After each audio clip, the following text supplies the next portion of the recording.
Hi, lovely Capricorns, and a very warm welcome to your April 2020 horoscope. This month is somewhat quieter than previous months, but don't worry, in the next couple of months things will hot up again as Venus goes retro and Mercury too will go retrograde. But I'll cover that in future episodes.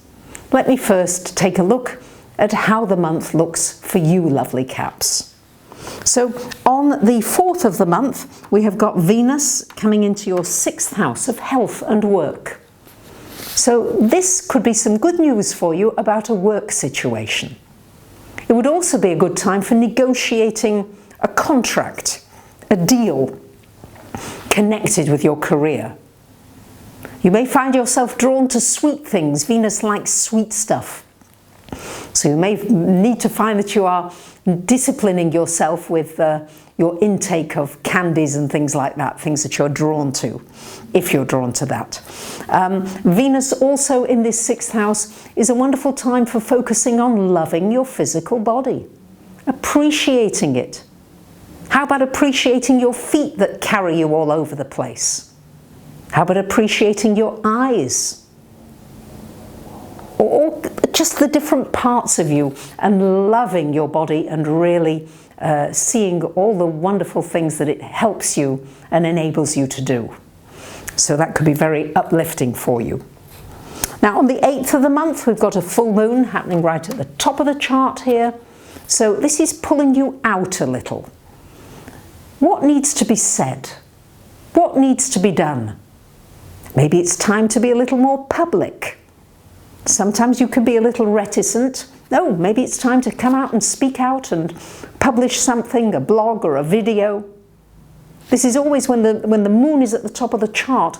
This has a lot to do with interactions to do with the public. And very often when the moon is alone at the top of the chart, which it is for you this month, there can be very favourable interactions with the public. And they can respond to you very favourably to something that you're launching or want to inspire them with. It can also be a culmination of something to do with your career, your work in some way, or maybe a change in the circumstances in your career situation. On the 12th of the month we've got Mercury coming to join the Sun in the 4th house. Good time to do things around the home. Maybe for family do something nice. Maybe have a nice meal, host some friends round, or take them out to a restaurant or a cafe.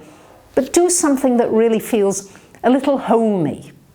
It's good for communications at home, good for communications with family members. Maybe something needs to be aired and discussed. This would be a good time to do it. On the 20th of the month, we've got the Sun coming into your 5th house. And on the 23rd, the lovely new moon. Now the 5th house is the house of romance, is the house of passion, is the house of a new business, your own business, your creativity. So it could bring new romance into your life. Could bring an opportunity for you to turn a hobby into a business. It's a really wonderful time for doing anything with children, young people, and bringing out the child within you.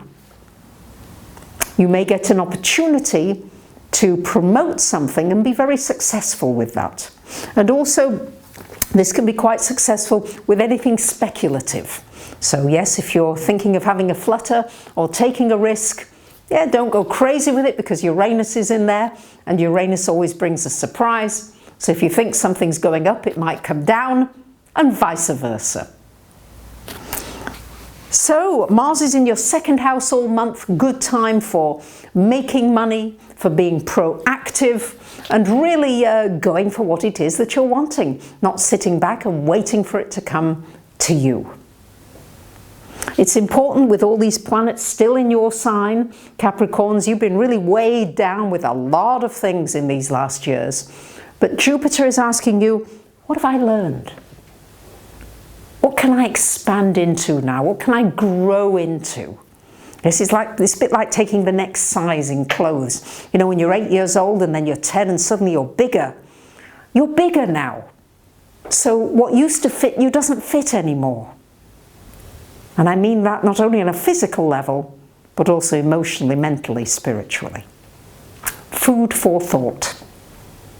So I wish you a wonderful month, and I thank you for liking, commenting, sharing, and subbing. Bye for now.